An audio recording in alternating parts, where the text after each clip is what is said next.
En esa época, digamos que es un Alcoy que sale de la debacle económica de todo lo que supuso la guerra de sucesión. Es una guerra que, aunque Alcoy capitula en 1708, digamos que todas las consecuencias de la guerra se alargarán durante toda la primera mitad del siglo XVIII.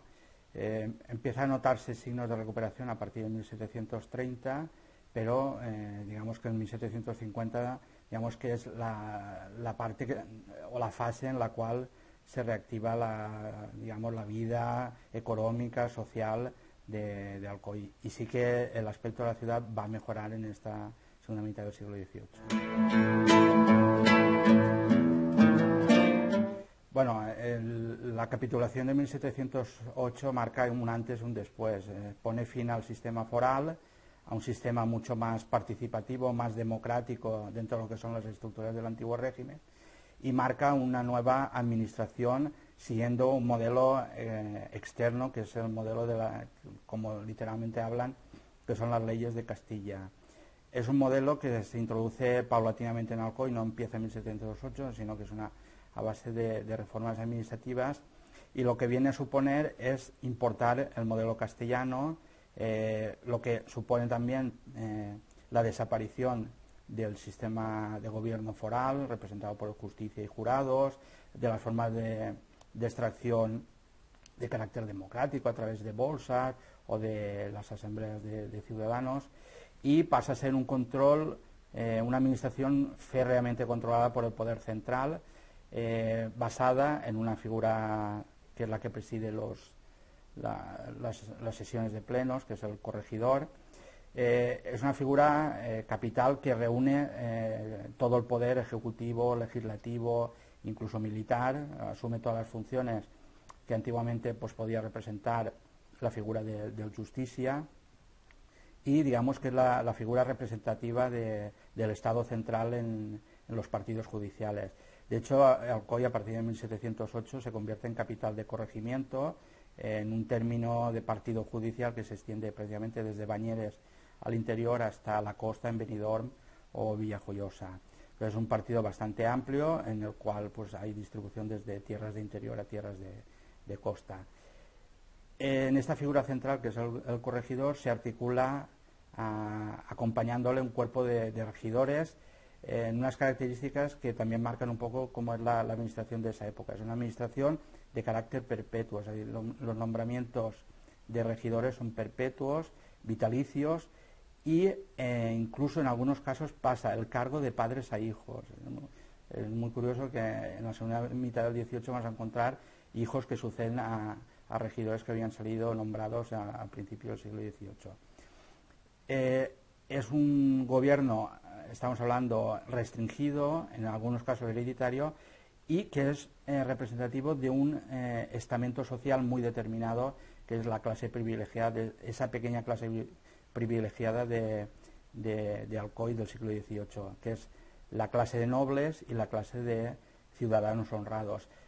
Son dos clases, aunque que coinciden en una extracción social, aparte del distingo más o menos por cuanto hace la nobleza titulada, que simplemente es porque tienen privilegio de caballería, pero hay una comunión de intereses muy grande. Básicamente son propietarios de tierras, son rentistas, o bien sus negocios provienen de otro tipo de negocios, pues, por ejemplo, arrendamiento de regalías o explotación a través de terceros de medios de producción. Entonces, una clase con unos intereses muy preclaros. Y es una administración que deja al margen a las clases populares, lo que se conoce como tercer estado, prácticamente hasta la segunda mitad del siglo XVIII, con las reformas de 1766 de Campomanes. Es una clase social que va a estar apartada del gobierno.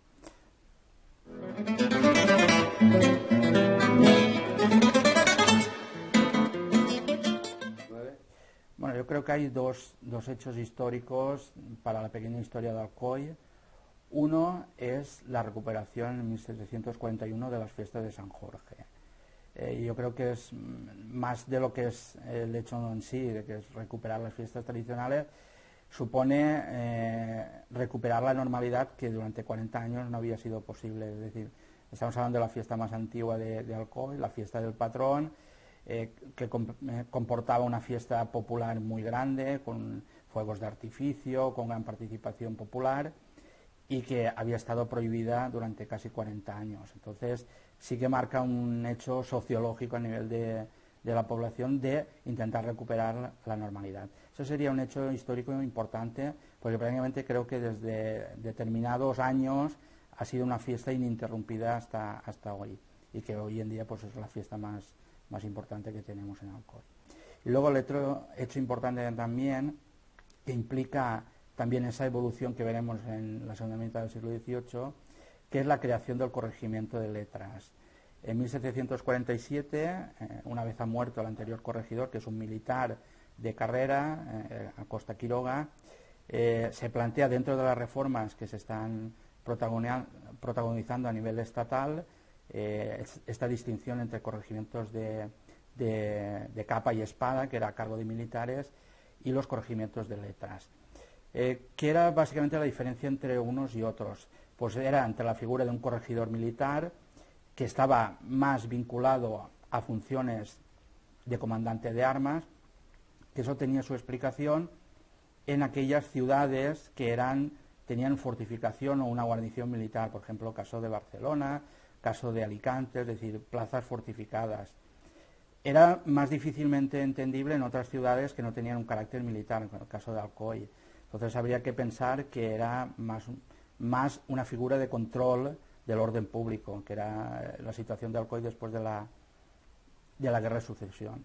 Entonces, en 1747, digamos que la situación de orden público en Alcoy permite reconsiderar esta plaza y que el corregimiento de capa y espada o corregimiento militar pasara a un nuevo estatus de corregimiento de letras.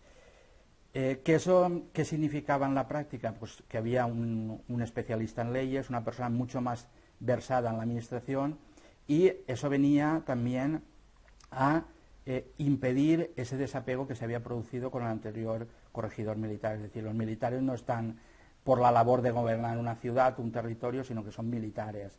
Y en este caso sí que había una desatención hacia las obligaciones del cargo, que es lo que nos había pasado en el anterior corregidor. Ahora sí que hay una implicación muy grande. De hecho, han pasado muchos corregidores a la historia de Alcoy por la gran cantidad de obras que se han hecho, la gran reforma, sobre todo potenciar toda la fábrica de paños. Es decir, son personas que se han implicado muchísimo en la mejora del tejido urbano, económico de la ciudad de Alcoy. Es decir, son más gobernantes que no militares.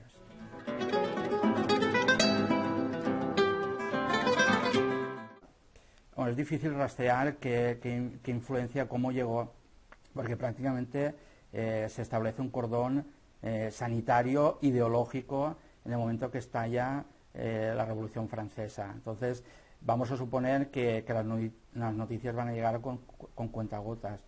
En esa época hay dos canales de información básicos de cómo llegan las noticias, no digamos al pueblo, pero sí a las clases gobernantes, digamos a través de la prensa escrita, a través del único medio en esos momentos, que es el Diario de Valencia, que es un boletín que se publica y se difunde en todo el reino, y sobre todo a la labor pastoral, es decir, las noticias llegan a través de los párrocos, que bien a través del pasquín que cuelgan en las puertas de la parroquia o a través del sermón del domingo, son los que informan a los feligreses de todas las noticias que se producen, tanto a nivel nacional e internacional.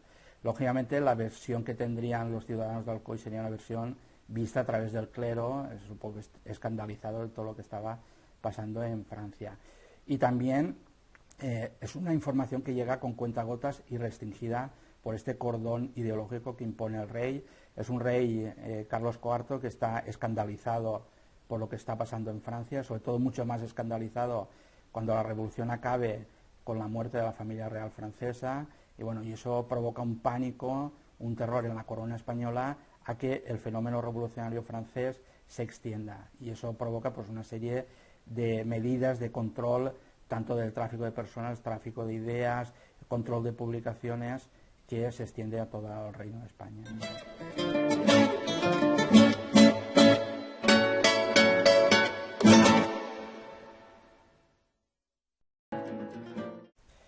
estamos hablando de un colectivo en una presencia dispar.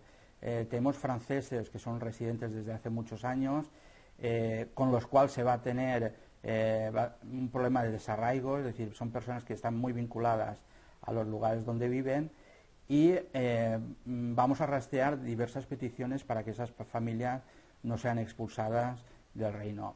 Y luego hay otra población, que es una población flotante, que también coincide que son muchos franceses, que se dedican sobre todo a trabajos de buhonero o de calderero, que son trabajos de transhumancia, que van de pueblo en pueblo, y en eso sí que se va a actuar de forma terminante y serán expulsados. Sí que tenemos testimonio de que los municipios van a participar y van a pedir la clemencia del gobierno para estas familias que están asentadas. En muchos casos hablan de familias que llevan más de 20 o 30 años asentadas en los municipios, con lo cual, pues digamos que sí que se actuaba de forma, un poco fomentando el desarraigo de estas personas.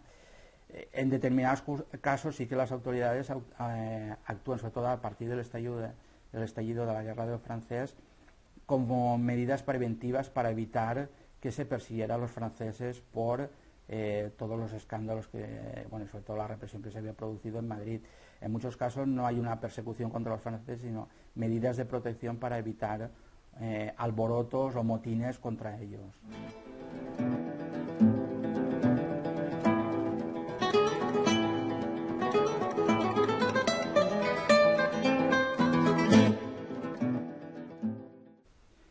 Como durante todo el siglo XVIII es una época de epidemias, se van sucediendo diversos tipos de epidemias, y a finales del siglo XVIII se sucede una serie de casos de fiebre amarilla, sobre todo incrementado por el gran movimiento que hay en los puertos españoles. En estos casos se localizan en determinados puertos, casos de los puertos de Cádiz, casos de puertos de Málaga, en el caso del puerto de Alicante. La reacción es prácticamente la misma de la que veremos en los siglos anteriores. Son medidas de cordones sanitarios, la tradicional cuarentena, pero en este caso no solo la cuarentena sobre el barco, sino prácticamente sobre todo el territorio. La prevención que hay es aplicar las medidas que se conocían en el pasado, que es control de mercancías, control de personas. Se establecen controles en todas las puertas. En determinados momentos puntuales, de momento álgido de las epidemias, se procede incluso a la clausura de las ciudades. En estos casos, cuando es fiebre amarilla, lo que se persigue es la presencia de aguas estancadas. De hecho, se hacen vigilancia por todo el término para evitar marjales, para evitar que se hayan creado lagunas en las cuales las aguas estén estancadas, sobre todo para impedir la actuación de los mosquitos y que se propague la epidemia. Este sistema de cuarentena, no solo aplicado a los barcos, sino aplicado a puertos, a ciudades, comportaba un gran perjuicio para la población. Estamos hablando de que se encerraban poblaciones enteras, se restringía el comercio, el tráfico de personas, y eso tenía unas consecuencias económicas tremendas para la población. Por ejemplo, suspender el comercio de víveres suponía condenar a hambrunas a los vecinos. Paralizar el mercado era condenar al paro a muchísimas familias. Por ejemplo, los paños alcoyanos se consideraban, como cualquier mercancía, que era un medio de transmisión de enfermedades, de parásitos o de bacterias, de virus. En esos momentos se decretaba una situación de cuarentena y se impedía el tráfico, la venta de cualquier género de mercaderías, en este caso, en el caso de los paños alcoyanos.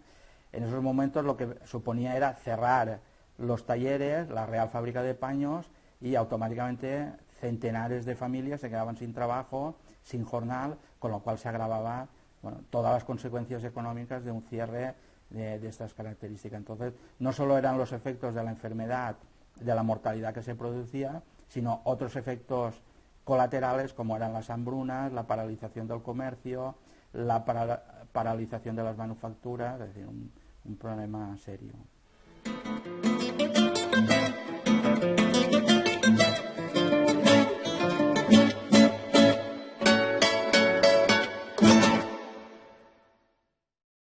Vale, Vale, hay diferentes alborotos que se producen durante finales del siglo XVIII y XIX que preludian los motines populares de 1808.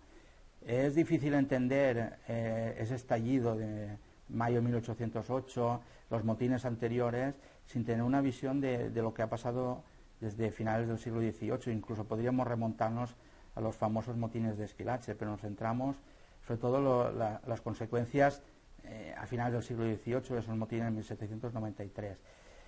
Hay un sentimiento de crisis económica, un sentimiento de crisis ideológica a partir del estallido de la guerra, de la Revolución Francesa y cómo se está exportando la revolución al resto de Europa, pero se tiene también la visión de que la monarquía absolutista, la monarquía despótica, ha llegado a sus últimas etapas. Entonces, existe un problema cómo el tercer Estado va a encajar en este sistema político restringido, esta política del antiguo régimen, y eso provoca una serie de reacciones.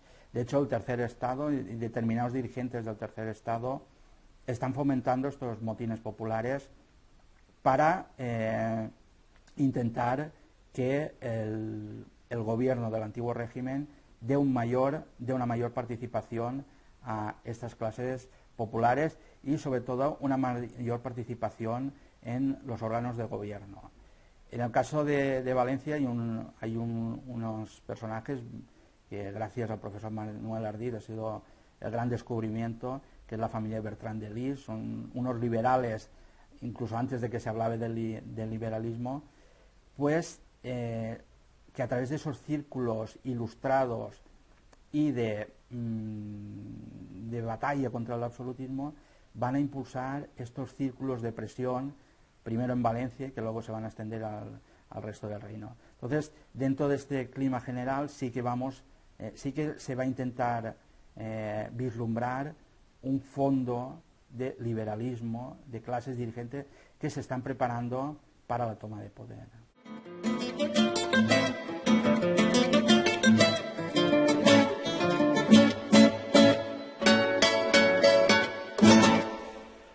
Bueno, sobre todo es un poco seguir las órdenes que venían de Valencia. Una prevención de no aceptar el gobierno de los franceses. En Alcoy coincide curiosamente porque hay un cambio de corregimiento. Había cesado el antiguo corregidor, que era Cebasco Rosete, y venía uno nuevo, Bermejo. Bueno, contra esta persona hay multitud de prevenciones, porque en sí no se sabía si era el corregidor que tocaba indistintamente fuera de los franceses o no, por el cambio de periodo a un nuevo corregidor, o las prevenciones reales de que era un cargo impuesto desde el gobierno francés de Madrid. Pues va a ser una persona que va a crear un gran clima de inseguridad en Alcoy. De hecho, buena parte del ayuntamiento alcoyano va a desconfiar de este personaje, y sobre todo porque van a creer que es un personaje muy vinculado al gobierno francés, al gobierno de Murat, y va a ser un personaje muy discutido en Alcoy.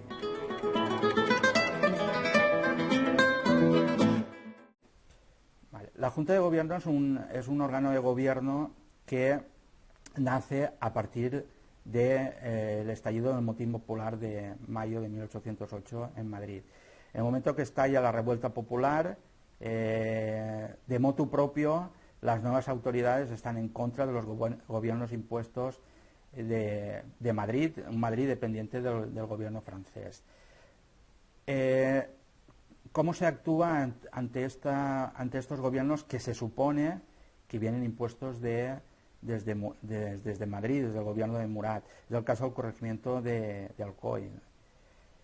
Pues va a ser la formación prácticamente de una junta autónoma que asume el gobierno de una forma totalmente diferente a como había sido el ayuntamiento borbónico.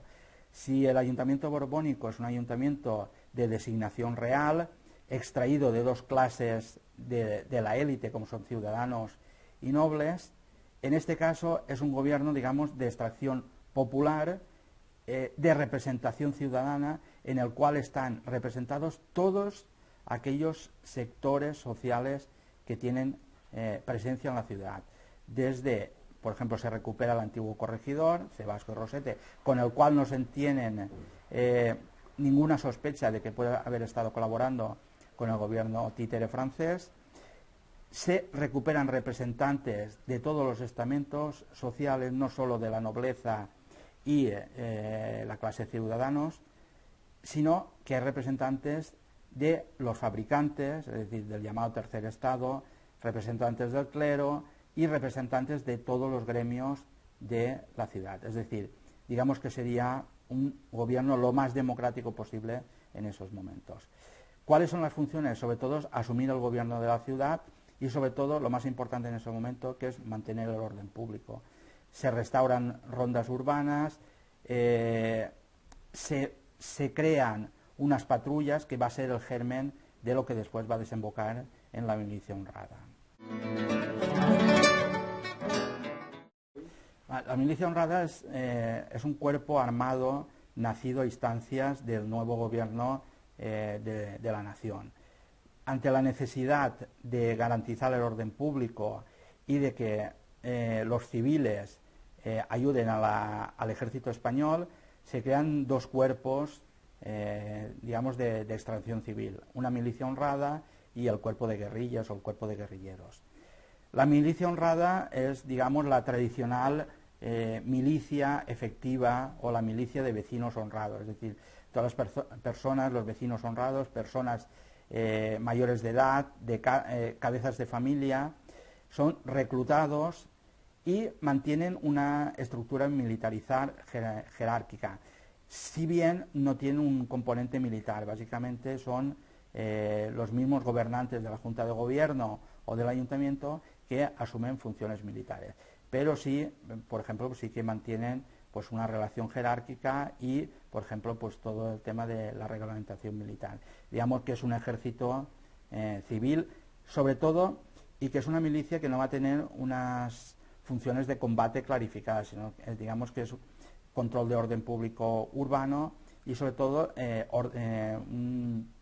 labores de vigilancia y colaboración en el ejército, sobre todo en el control del paso de los franceses, control de vigilancia.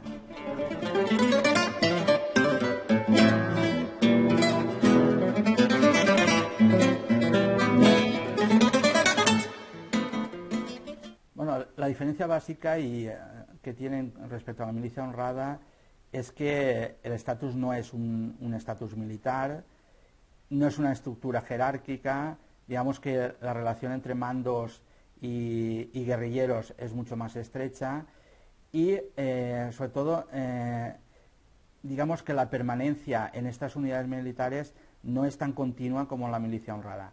Eso va a favorecer muchísimo el éxito de las guerrillas y también va a crear problemas con los mandos de la milicia honrada. Son cuerpos civiles, de extracción civil, pero que su actuación es muy diferente. Y el éxito de por qué tuvo tanta popularidad las guerrillas, pues esto, desde la falta de jerarquía, sobre todo que eran unidades mucho más pequeñas que podían formar más rápidamente y más rápidamente volvían a su lugar de residencia, y sobre todo un aspecto muy atractivo para los componentes, que era el botín. Es decir, los guerrilleros se podían quedar con el botín que obtenían de los franceses. En el caso de la milicia honrada no, porque se acogían al estatuto militar.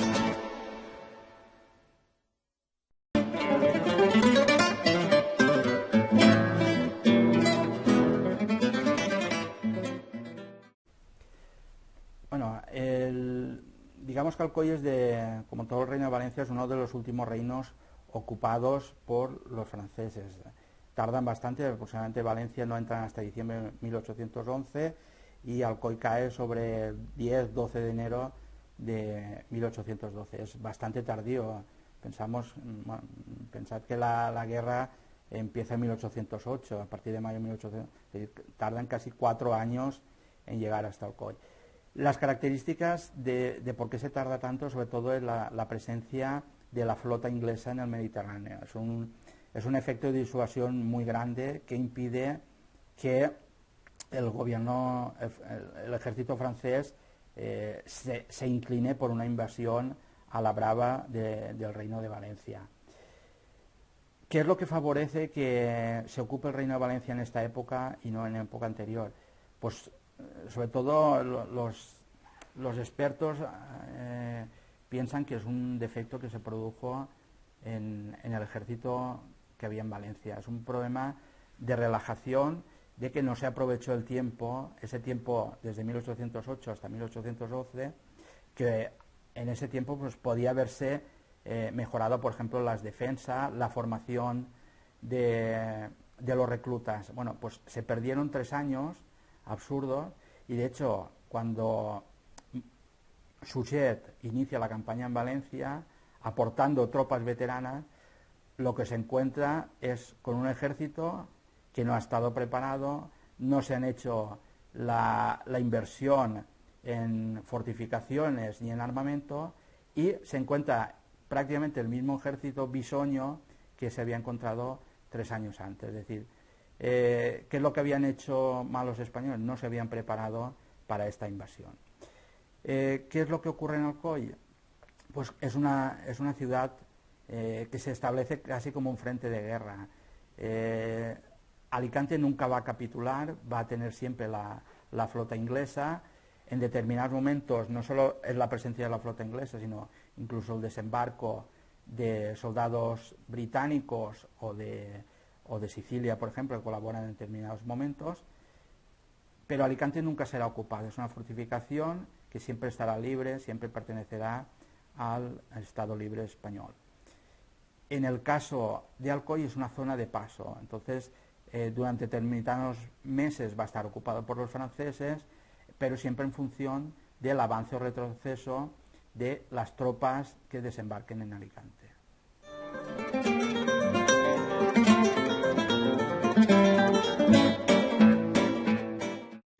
Sí, básicamente permanecen de forma temporal durante este espacio entre 1812 y 1813, pero siempre al albur de esta llegada de soldados de las zonas. El cambio, los franceses entran en enero de 1812 y aproximadamente están durante 6 meses. Su posición pasa a ser crítica cuando en el verano de 1812 una división que se había estado reuniendo en Mallorca, la división, por eso es conocida como división mallorquina, básicamente con algunos reclutas mallorquines, pero sobre todo con soldados ingleses y sicilianos. Es una división que costean 2 generales ingleses, Mayland y Whittingham, que van a reclutar esta división con la idea de abrir un nuevo frente por el este, es decir, desde Valencia, para disuadir a la campaña que está lanzando Napoleón contra Wellington. Napoleón está dirigiendo su parte más importante de ejército sobre la frontera de Portugal, sobre todo el oeste de España, y el mando inglés decide abrirle un segundo frente por el este para evitar que ese volumen de tropas francesas se dirijan contra Wellington. De hecho, tiene éxito este desembarco, y de hecho la división mallorquina tiene un éxito inmediato que provoca el pánico en los franceses y que automáticamente decidan retirar su cuartel que estaba en Alcoy, decidan retirar líneas hasta Xàtiva. O sea que el efecto es inmediato, y durante estos meses, es decir, a medida que la división mallorquina sale de Alicante, hace progresos, se produce prácticamente un choque de trenes, de líneas, de avances, de retrocesos entre el ejército francés y el ejército británico. Y eso provoca una serie de choques, una serie de consecuencias. La más singular es cómo afecta económicamente al municipio. Estamos hablando de una tierra de enfrentamiento entre 2 ejércitos, que además los dos buscan aquello que más importa en Alcoy, que es el paño, el textil. Porque es digamos, lo que precisan los ejércitos, precisan víveres y precisan ropa, y eso lo tienen en Alcoy. Con lo cual, la villa va a estar muy castigada por ambos bandos. De hecho, las quejas van a ser continuas, porque entre un ejército u otro se van a actuar en forma de rapiña, en forma de confiscaciones, o simplemente se va a adquirir los tejidos a cambio de cantidades que en muchos casos nunca se pagarán.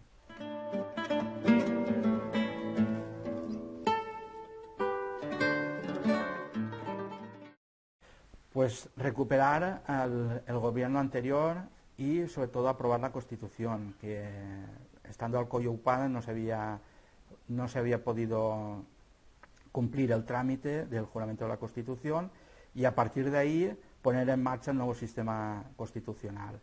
Por ejemplo, crearse un nuevo ayuntamiento constitucional siguiendo el dictamen de la Constitución de 1812 y empezar a ejecutar aquellos cambios que comportaba la Constitución. Por ejemplo, el más importante, que es la separación de los tres estados, de los tres poderes. En este caso, por ejemplo, es la creación por primera vez de un juzgado profesional de primera instancia e instrucción. Por primera vez en la historia de Alcoy hay un juez profesional que es el que se encarga de los temas de justicia, con lo cual el antiguo corregidor pierde los atributos de carácter judicial y pasan a ser un órgano independiente, como es lo que establece la Constitución de 1812.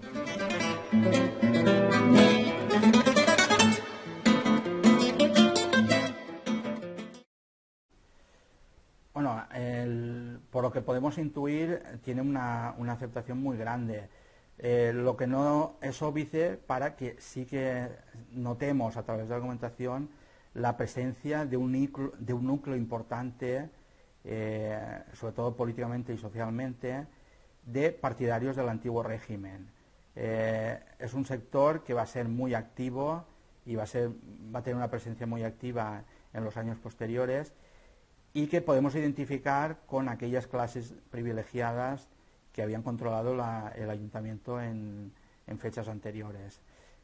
Lógicamente es un sector que no va a ver con buenos ojos estos nuevos cambios, pero sí que podemos ver pues una gran aceptación popular, sobre todo desde el punto de vista de aquellas clases productivas que van a ser el futuro de la vida de Alcoy. Son los fabricantes, son las gentes que tienen su visión en la manufactura, que por primera vez van a tener participación en el gobierno de la ciudad.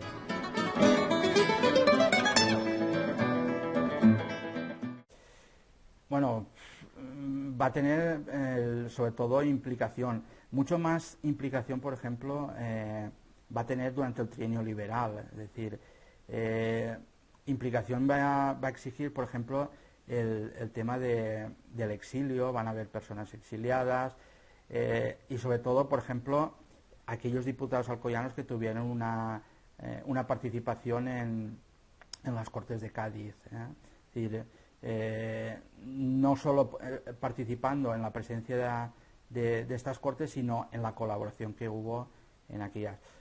Es un sentimiento de desilusión, sobre todo porque abortó un periodo de demanda de un proceso de revolución o de renovación de la política española que había empezado en 1793, incluso tenía sus antecedentes en 1766, con la llegada de las clases populares a los ayuntamientos.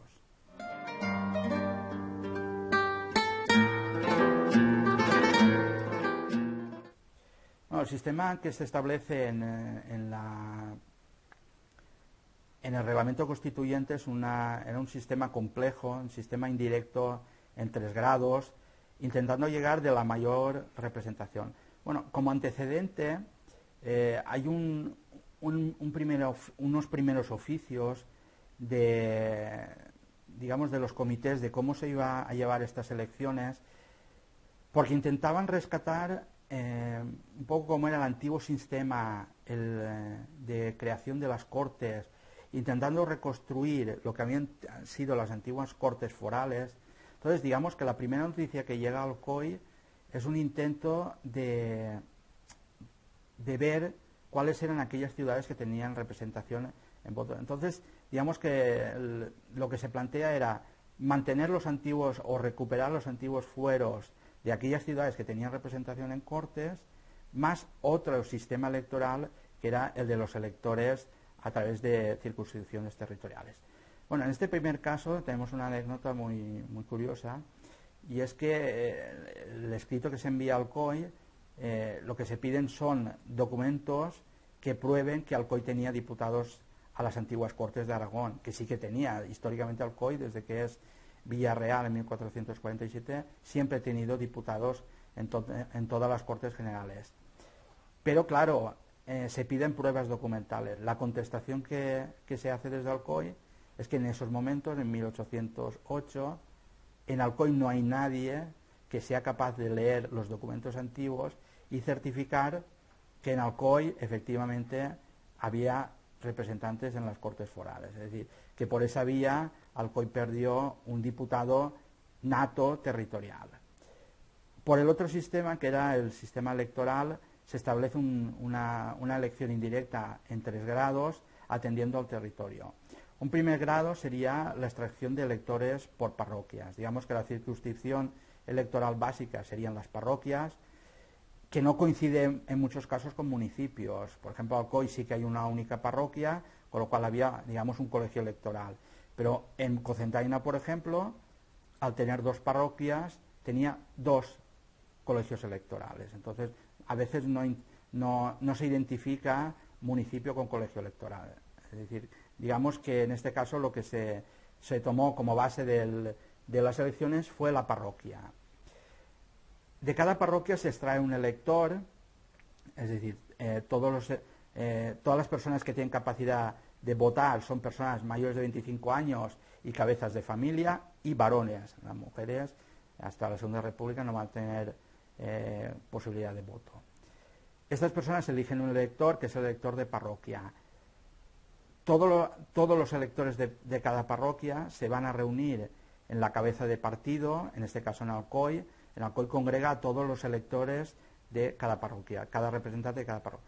Y estos van a elegir una serie de compromisarios. Estos compromisarios son los que luego se reúnen en Junta Electoral Provincial, en este caso, aunque la definición es igual para todos, en nuestro caso es el Reino de Valencia. Entonces, digamos que es una Junta Electoral, aunque se llame provincial, pero a nivel de reino, en la que se reúnen estos electores con determinados representantes a nivel general, como es el arzobispo, el capitán general, y estos forman un colegio único, que son los que directamente eligen a los diputados y a sus suplentes.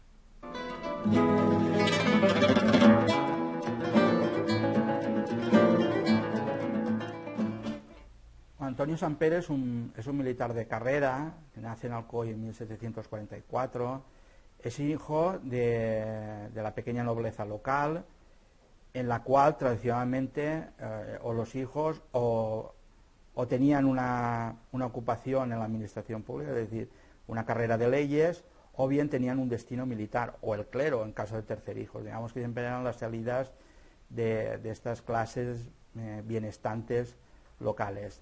En el caso de Antonio Samper es un militar de carrera, entra muy joven en el ejército, con 16 años, entra en la escala de cadetes de infantería, pero es una persona muy inquieta, por lo que podemos saber, y de hecho tiene una gran preocupación por formarse intelectualmente. De hecho, realiza estudios de matemáticas en Barcelona, y eso le permite entrar en la escuela más prestigiosa que hay en esos momentos del ejército, que es el cuerpo de ingenieros militares, el cuerpo más prestigioso en esos momentos, porque implica la necesidad de unos grandes conocimientos científicos. De hecho, tiene mucho arraigo en este cuerpo de ingenieros, va a ascender hasta llegar hasta el grado de coronel, y es una persona que va a estar implicada en diferentes expediciones militares, por ejemplo el sitio de Gibraltar, va a estar en la expedición que lleva a las posesiones españolas en el Golfo de Guinea, va a estar, por ejemplo, en algunas expediciones diplomáticas, en Brasil, en Cuba, va a estar también en la guerra del Rosellón, sobre todo es un experto en fortificaciones, y de hecho el gobierno le encarga que proteja toda la costa cantábrica para evitar la invasión británica en principio, y luego cuando estalla la guerra contra Francia, que fortifique, que impermeabilice toda la frontera con los franceses en el norte de Cataluña. ¿Qué relevancia tuvo como diputado? Bueno, él es un militar de carrera, sobre todo el hecho de que fuera elegido diputado a las Cortes por Alcoy fue casi anecdótico. Cuando llegan los electores del Partido Judicial de Alcoy, yo creo que la opinión generalizada es que los diputados que tenían que ir a las Cortes tenían que actuar en representación, es decir, fueran los miembros más importantes de las ciudades más importantes del entonces Reino de Valencia, y en esos momentos la persona más importante que podía distinguir a Alcoy era Antonio Samper. Era un militar con un gran prestigio y yo creo que fue anecdótico, es decir, seguramente no estaba en la cabeza de nadie, ni creo que desde Alcoy se hubiera propuesto que fuera esta persona nuestro diputado, porque seguramente habría personas más formadas en leyes. Era un militar de carrera, pero sobre todo el hándicap que tenía es que era una persona muy anciana ya. Es decir, cuando llega a Cádiz era una persona con casi 70 años que había participado en muchísimas campañas militares y de hecho va a morir poco después a que se apruebe la Constitución. Es decir, era una persona, supongo, ya con pocas energías, a diferencia de otros diputados valencianos que se implicaron muchísimo en la actividad parlamentaria. ¿Y de qué se preocupó? Bueno, tiene una figura muy relevante porque como veterano que era y como uno de los diputados digamos de más edad, forma la mesa de las Cortes. Entonces es aquel que se encarga junto a otra comisión de diputados, que son los que controlan todas las patentes de diputados, es decir, el que revisa que todos los nombramientos de diputados que llegan a Cádiz son verdaderos. Es decir, es una figura porque digamos que es el que admite la llegada de diputados. Y luego su participación es muy anecdótica y sobre todo centrado en aquello que más le importaba, que era todo el tema del ejército, el tema de pensiones de guerra, y digamos, pues dentro de los diputados valencianos, pues seguramente será el que menos aportaciones tuvo, pero sobre todo por su formación, que es un militar de carrera, y sobre todo también hay que pensar en la edad que tenía, que en esa época una persona de 70 años era una persona muy anciana.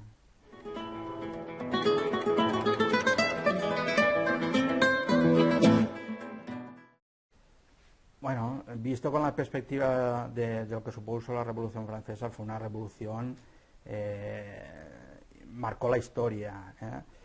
Parlamentarismo, digamos que los pioneros son los ingleses, digamos, esta escala parlamentaria. Los ingleses marcan un poco los tiempos de que el Parlamento va a estar sobre la monarquía. Es una idea revolucionaria y yo creo que lo que marca la historia contemporánea, lo que marca la historia de la democracia es que por primera vez los parlamentos como asambleas, como órganos de representación del pueblo, van a estar por encima del poder absoluto. Yo creo que es la gran aportación y bueno, tenemos que agradecer a países que en su momento fueron pioneros, como Inglaterra, con la creación por primera vez a través de la Revolución de Cromwell, en que el Parlamento estuviera por encima de las leyes divinas de la monarquía. Eso fue romper el tabú de las monarquías absolutas. Bueno, fue una revolución en su época.